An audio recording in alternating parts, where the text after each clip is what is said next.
Hi everyone, my name is Tiffany. I am a school psychologist and today we're going to do a Q&A with all of your questions. I posted an Instagram story asking for all your questions about a month ago.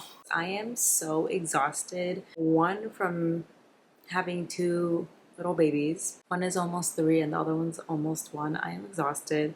2, the start of the school year. It's been like insane starting from like the first day of school, actually pre-first day of school, just the referrals for evaluations, the behaviors, just the things that the district and the school is expecting us to do. Chaos. What's the best advice you've gotten going into the field? Love your page. Thank you so much. I feel like in grad school, when we would have discussions, my professor would always tell us to think like the psychologist. I interpreted that as think critically, gather as much data as you can, and think about all the different factors and facets of the problem or the child or whatever is going on. I haven't been able to apply it fully. I feel like I'm still like so new to all of this. I feel like there are veterans in the field who are school psychologists and social workers who just have better questions. They have better solutions, and I really look up to them. And I wish like I could be like them, but I'm not there yet. I'm definitely building my experience and expertise every year. Let's see, within the field though, something that I've been able to apply, it's okay to tell people that you're not sure or you don't know. It doesn't make you any less qualified, and you can tell them that you're going to find an answer. You're going to ask people or get back to them with a solution or whatever they're looking for. And I feel like that's always just a better route to go instead of saying, oh, like I know, and then saying something wrong. That really makes you lose your credibility. Could you discuss average IQ but low academic? Yes, and I'm probably going to miss some things, but there's a lot of different reasons why a student might have average IQ and low achievement scores. The first thing that pops up to my mind is ADHD, inattentive behaviors, social emotional concerns. Are they anxious? Are they depressed? Or do they have trauma or home environmental factors that are distracting them? So things could be, what does the average IQ mean?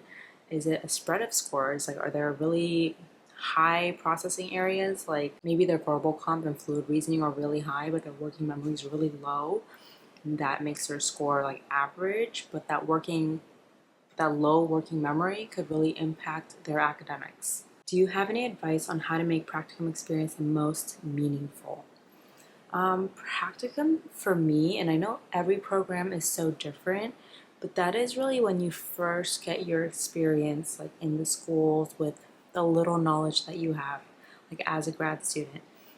I know a lot of programs, they start practicum their second year, but my program that I attended, they started their first semester. So we had no idea what we were doing, but thankfully that practicum was just shadowing. And so I feel like for that kind of practicum, you just try to get as much experience as you can, whatever meetings, programs, things that you can be a part of, counseling groups, go take notes, like engage, be a part of it. And I think that is so helpful because once you're in the role, it's really hard to go and just like observe. You're so busy with what you have to do.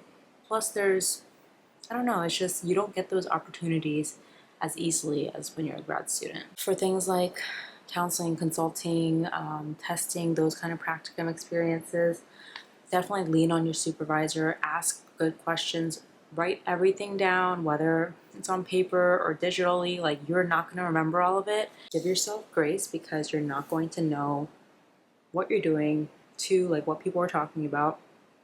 But with time, like things just become way more natural.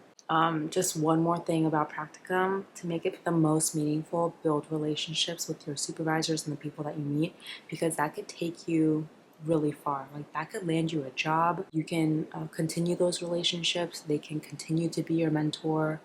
And I find that those relationships are they're like precious almost. Like you can't get that again. I really cherish my relationships with my mentors and practicum and internship supervisors. Oh, PSW versus discrepancy.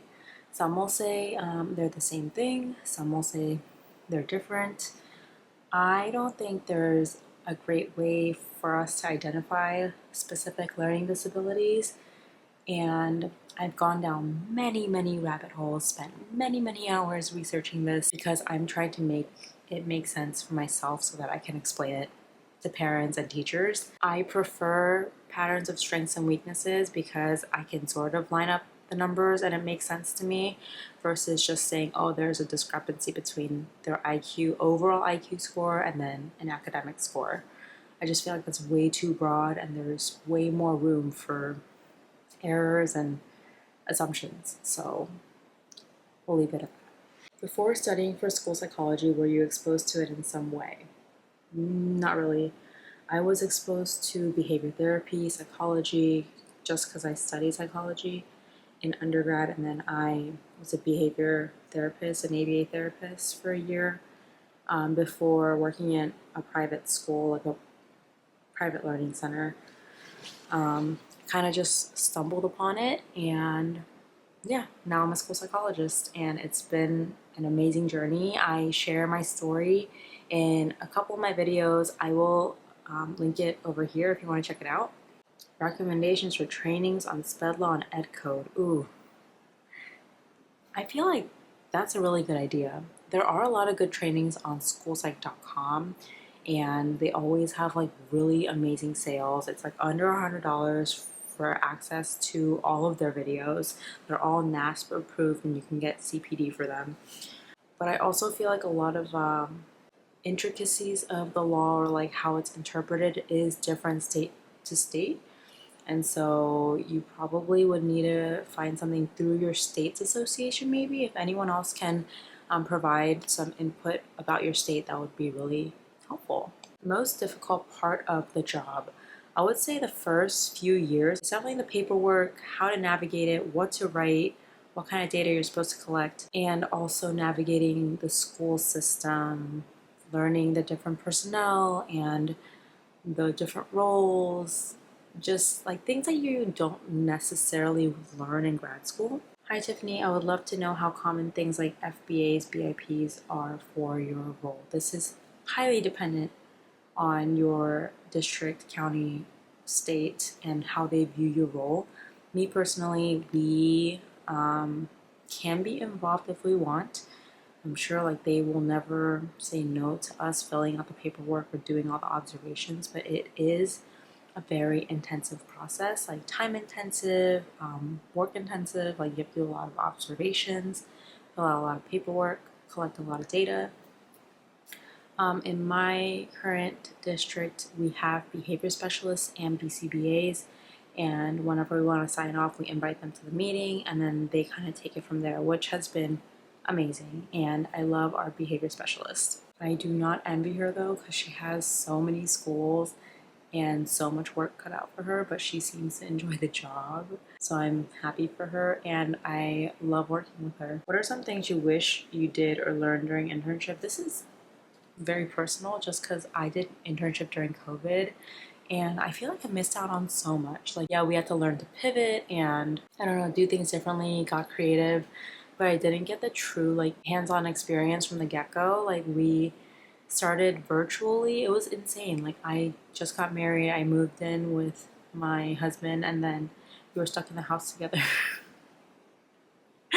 for a long time, and I was starting like basically a full-time job at home, so that was crazy. Something specific that I did, I feel like I got a lot of great experiences. Like I loved my internship.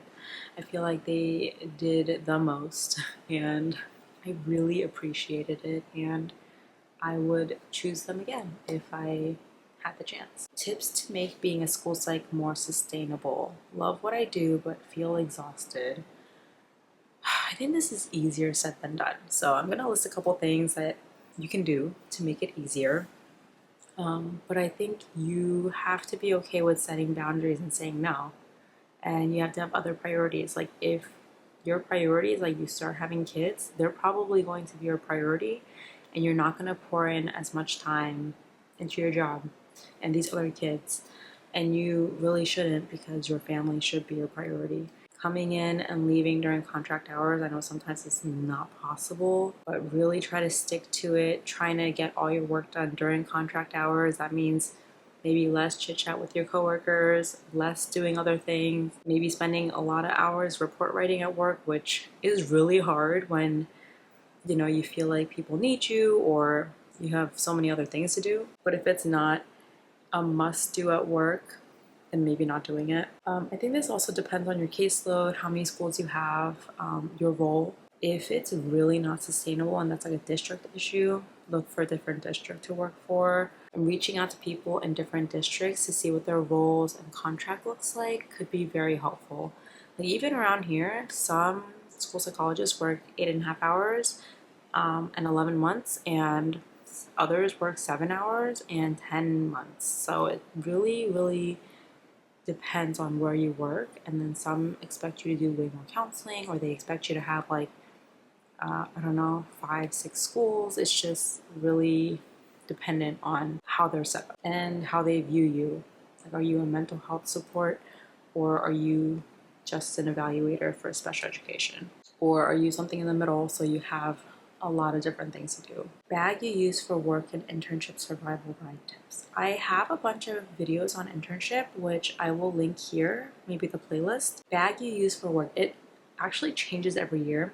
It's also different for me because I am currently pumping, and that means I have to carry around my like milk bottles and pumping flanges and this extra stuff. Last year and the year before, I'm pretty sure I carried around a JanSport, and I thought I looked really cool and like sporty, but like it's really not that cute. So I am in search for a better work bag. Right now I'm using the Madewell tote. I don't even know which one I'm using. I will show a picture right here. It's been good for now, but it is a little small because I've been putting my pumping things, my lunch, and then I guess like my clutch in there. But yeah, I don't really carry around a lot of stuff because I have one school site. I don't have to carry around my pump. I don't have my laptop with me, no test kits, basically just my wallet and food. So yeah, but I am looking for a good one. I want something cute, a little dressy, functional, spacious, but not ugly, you know? Do you personally do any counseling or just refer students? In the schools, our role is not to provide therapy. It's to basically get the students back to a good place to learn. If we ever do like counseling sessions, it'll always be like short-term, like goal-driven kind of counseling, or like those kind of counseling groups, because the purpose of school is for them to be in class and learn, and we're supporting so many students. So we do refer outside like private counseling or therapy for those kind of purposes, like if they need treatment for depression, anxiety, eating disorders, things like that. But we do run groups, or we might do short-term counseling to help students like learn skills so that they can be available to learn. How to decorate your room. I'm like really bad at like decorating, and like I don't have like an artistic eye. There's posters in my room that I got like a pack of like 6 or something, and that really brightened my room. I love those. So putting those kind of things on the wall definitely helps. And then whatever furniture you get and a rug, those make a big difference in like creating the vibe of your room. Tips for staying motivated in the field, things to look for when picking a district to work in: your caseload, contract hours, contract length. And I don't know if those are necessarily good things to ask about during the interview, but if they offer you the job, I think it's something that you can definitely consider and look through the contract, and you should definitely compare those things. Obviously, salary and distance to home. Like Northern Virginia has terrible traffic, and even if you're like trying to work for a school 20-30 minutes away, that could mean like an hour-and-a-half commute each way. And as a new mom, I'm not trying to like pump in the car twice a day. Like that sounds horrendous. And staying motivated in the field, I think connecting with other school psychologists in the field that are in public education, that is motivating. And going to things like NASP, even though it's so freaking expensive, you just get like rejuvenated and excited to go back to work. So I'm hoping to go this year and I hope to see you there. Let me know if you're planning to go to Seattle in February. What do you enjoy most at your current school? Would you ever consider changing grades in schools? I always think about changing schools and grade levels just to get more experience, but I am very comfortable with where I am. My caseload is totally manageable, like maybe initials plus revals, like evaluation wise. My camera decided to die because it was too hot. Anyways, my caseload is totally manageable. I feel like I'm respected enough at the school and I've like built good relationships with the staff. So, oh, and I have a big nice office near all the counselors in the front office and admin. Plus, I am only 10 minutes away from my school. So I can't let it go. Like I'm scared to lose it if I go somewhere else. Okay, I guess that was it. Like I had a couple more questions, but they're either like similar or they're like very technical questions and I don't have like any manuals or anything in front of me. So I guess that was it. I'm so tired. So that was a bulk of your questions. Thank you to everyone that submitted one. I appreciate you all for engaging with my content, for sticking around even though I have been terrible at just filming, uploading, like posting anything.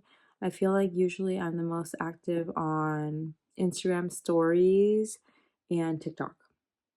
And so if you're not following me on there, go and find me. If you are currently a grad student or an early career school psychologist, I hope your semester and school year are going really well. Thank you so much for watching, and I will see you in the next one.